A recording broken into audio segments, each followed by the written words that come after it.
morning and welcome back to the Suffolk Coast Path. This is day 5 and we awoke here at Aakash picnic site at about 6 AM to a particularly cold morning for this time of year. It was quite a cold night last night. I think the sleeping bag just about cut it. We had our warm stuff on, but yeah, it was a little bit chilly. Our feet were sloping down that way as we thought, but we elevated our feet and it was alright actually. We started packing some of the stuff away already inside the tent. We're going to try and get the tent down quickly. We both slept alright, I believe. I know Dawn had to go to the toilet at one point. I had a night terror at one point. And Dawn made the mistake of reaching out to touch me to reassure me. And of course, I obviously thought it was part of the nightmare. So I lashed out. I was like, ah! Like that. Yeah, wasn't good. I remember that as well. But yeah, it was quite spooky. It was the first one I've had on this entire trip.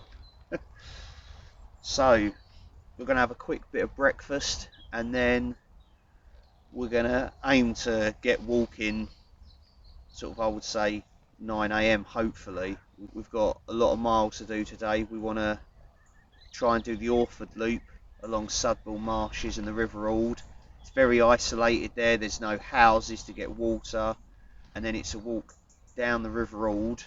As I say, very barren and isolated there. Very beautiful but very isolated, to the town of Orford that has a castle, and there's a pub there, the Jolly Sailor. We'll definitely get a drink and perhaps something to eat there, but we're thinking about possibly getting a room there for the night, just so we can have a proper shower, comfy bed. We can charge some stuff up like battery packs and whatnot, as they're running a little bit low. That is the plan. So yeah, lots of walking, lots to do. We're going to get eating and get the tent packed away and be on our way.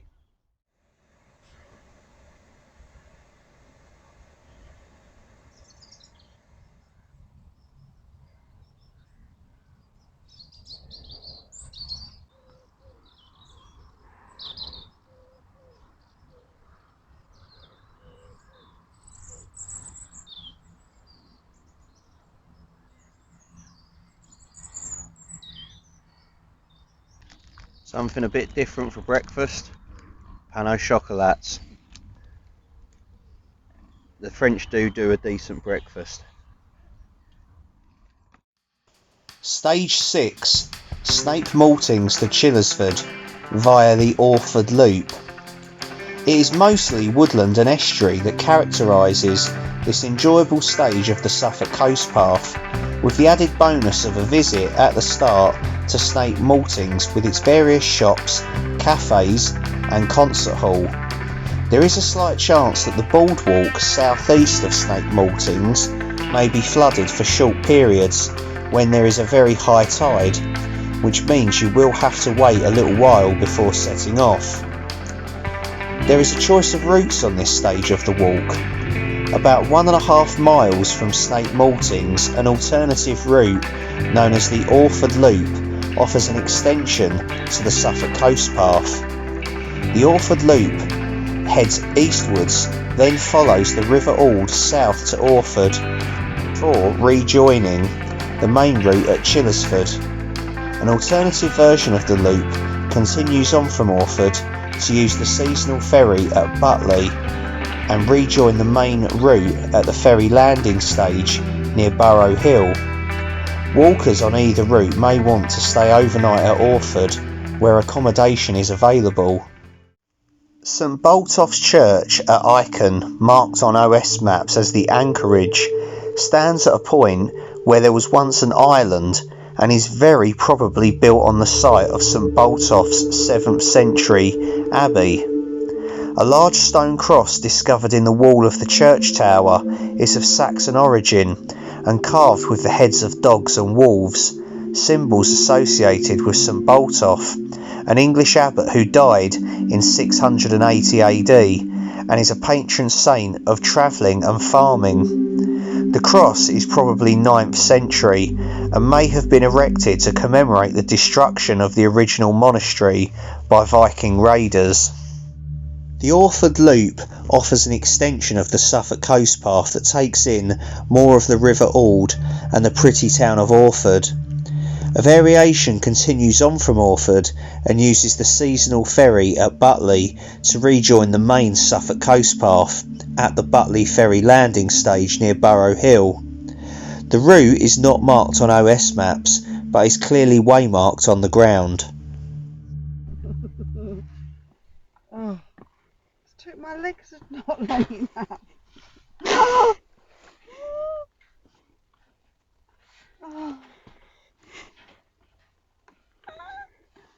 Oh.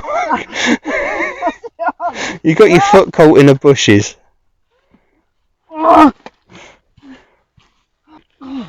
Verdict from Dawn? I done it.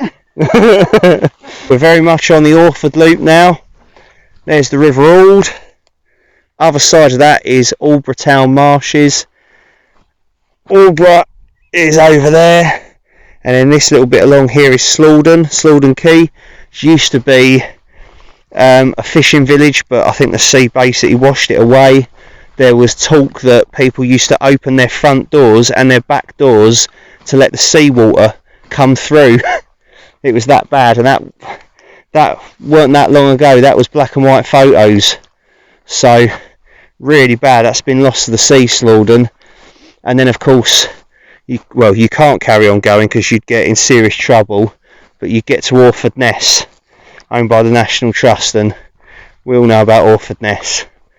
We're going to be walking past it on the other side of the Ald on the Orford Loop. The main reason I wanted to do it, really, and also to get to Orford and see Orford. But yeah, lovely. So we've just found this just beside the boats, beside the Orford Loop footpath here. This looks really cool. I'm guessing we can sit here. So it's like a table, all made out of stuff. Bale, beer, bar. That's the little bar area. They've even got lights. The High Tide Reggae Bar. And they put all these lights. Oh, they're solar powered, the lights. If that still works or not. Tail. An old bath. That's the bar. Someone has spent a lot of time building this. And then there's like a big fire pit, a sofa, a barbecue.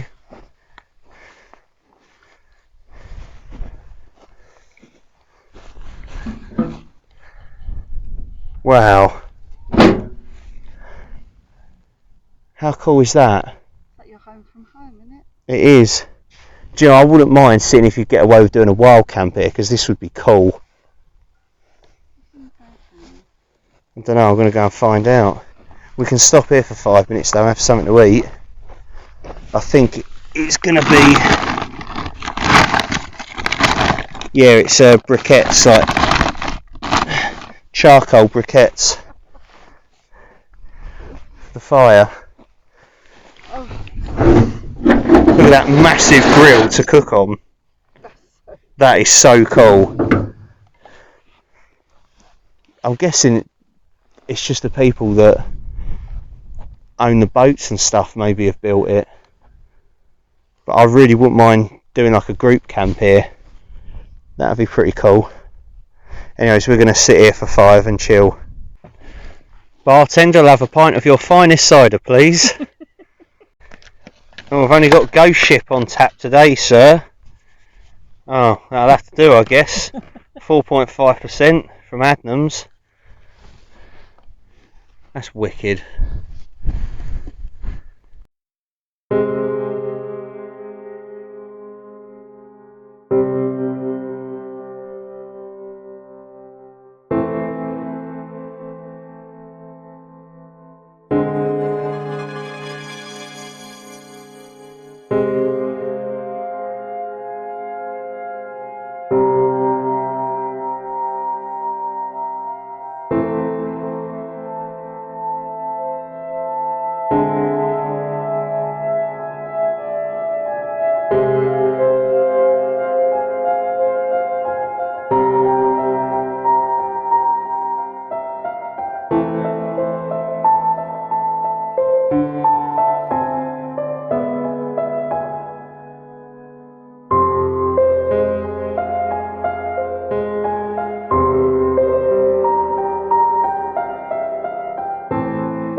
So you can tell the Orford Loop rarely gets walked because this section through here is completely overgrown with these sharp, pointy bushes. Don't know what they are, but they hurt. So you either have to go down the sea wall, you can see someone's made a little, almost like a game trail, or you go this side. That side's a bit marshy, so yeah, we just got absolutely done. Dawn's not happy with me because she asked to see how far we've got to go when we was back at that pump house, and I showed her the map and she swore a lot, hit me.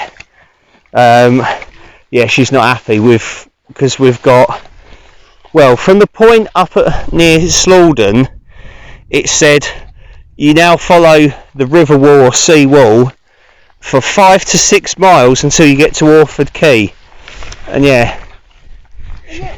How long ago did you see someone saying Orford only 3 miles away? That was the roadway. If that was back inland, if you was following the roads, it'd be 3 miles to Orford, whereas this is more like 9 miles or something. But it's nice. I mean, look at this scenery. Look at this. You know? And then of course we've got all the interesting stuff of Orfordness up ahead. She's still not convinced. I'm going to have to buy her dinner tonight in the pub, people. 3-course meal, as many drinks as she wants. And then I can't tell you the rest in the room, but yeah, anyway. She's laughing again, thank fuck for that.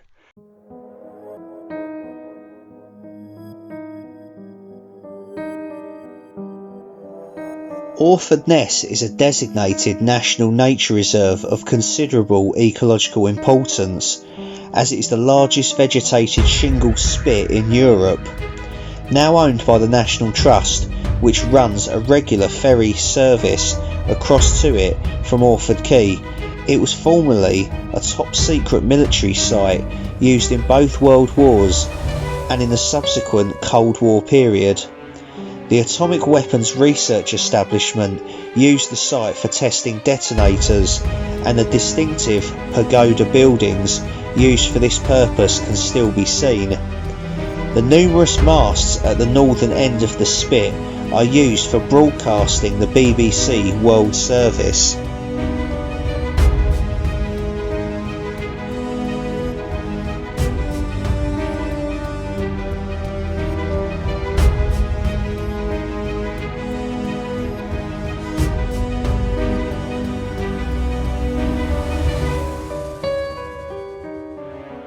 So it's just gone 4 PM and we're sort of drawing level with Orfordness now, and we can see across there, and I can sort of zoom in and make out all the odd collection of abandoned buildings and whatnot. We're due to be at the Jolly Sailor pub in Orford, where we've booked a room for the night for 4 o'clock, so I just called ahead just to say we're going to be about an hour or so late because we're walking the Orford loop of the Coast Path. They said that's absolutely fine. We're going to get something to eat there. The memory card I'm using at the moment on the phone's actually just run out of space. So I've been filming a lot the last 5 days or so. So I've got to switch to another memory card. I've got some space on the phone, but if you store too much on it, it slows it right down. So yeah, I'm not going to film probably that much more now until we get into Orford, where I can change the memory card over properly, because I don't want to lose it out here. It's been a tough walk today doing the Orford loop. We've seen loads and loads, and yeah, behind me that's Orfordness, and then Cobra Mist in the background, very strange, mysterious, creepy building.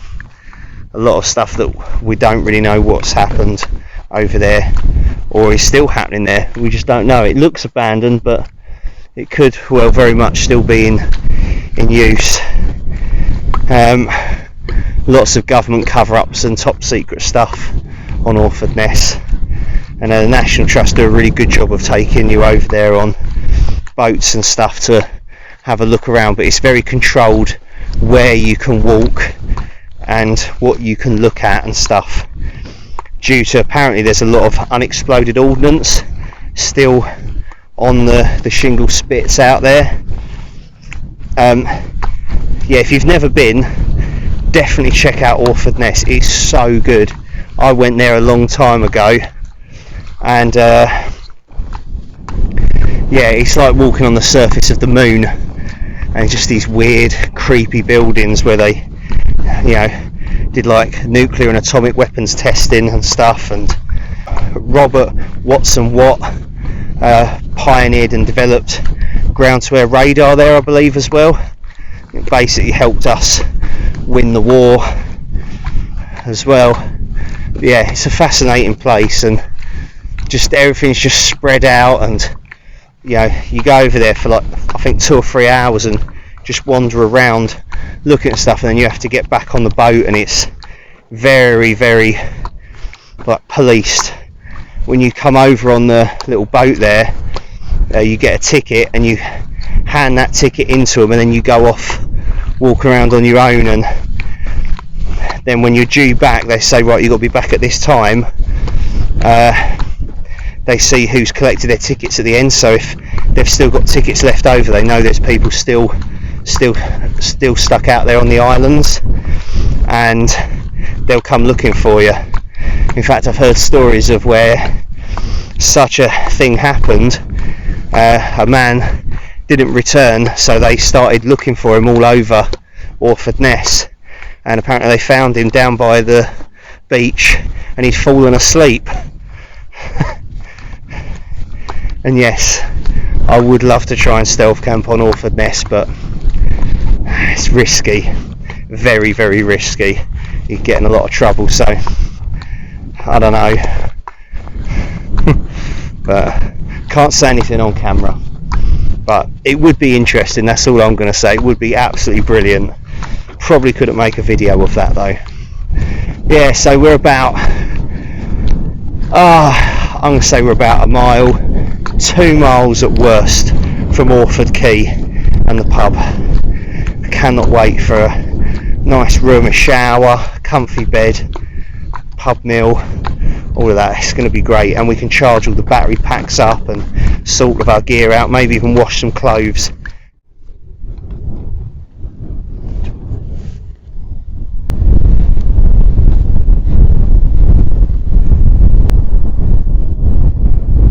There's our first sight of Felixstowe docks, the end of the Suffolk Coast Path from Orford. That's pretty cool.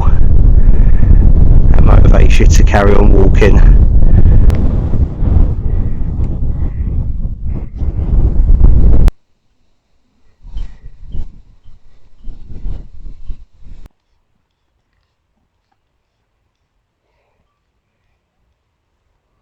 We've just arrived in the town of Orford, lovely place, and the disc here says that Chillersford, our next destination tomorrow, is only 2.5 miles away, which is quite good.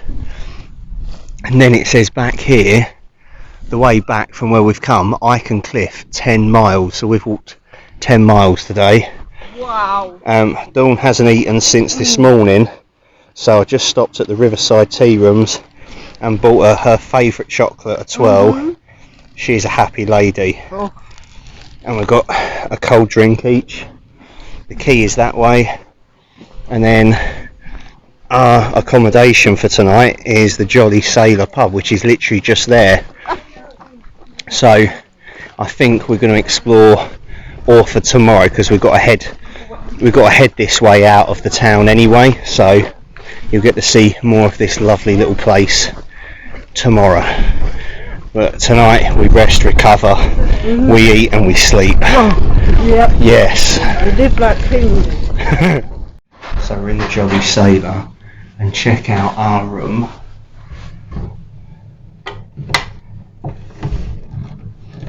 And this is what 135 quid gets you. It gets better. A little TV, the usual stuff, which we're going to pilfer all of those. Coffee maker, kettle, nice bed, What else have we got then? The bathroom, biggest bathroom we've had yet. Hasn't got a shower, it's got a bath. I should fit in that alright. Nice oldie woldy building. Hairdryer, all the usual stuff. The shitter's in the corner there. And then, this is the best bit though. Check this out. Awesome. Our own little private courtyard garden. I mean, ignore the extractor fan, but how good is this?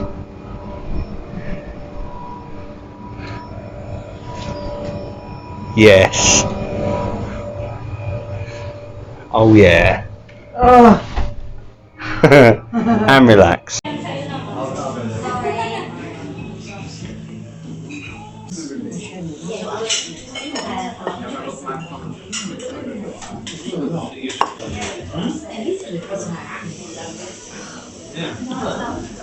So it's about 9:30 now, and we're settled in for an early night here at the Jolly Sailor.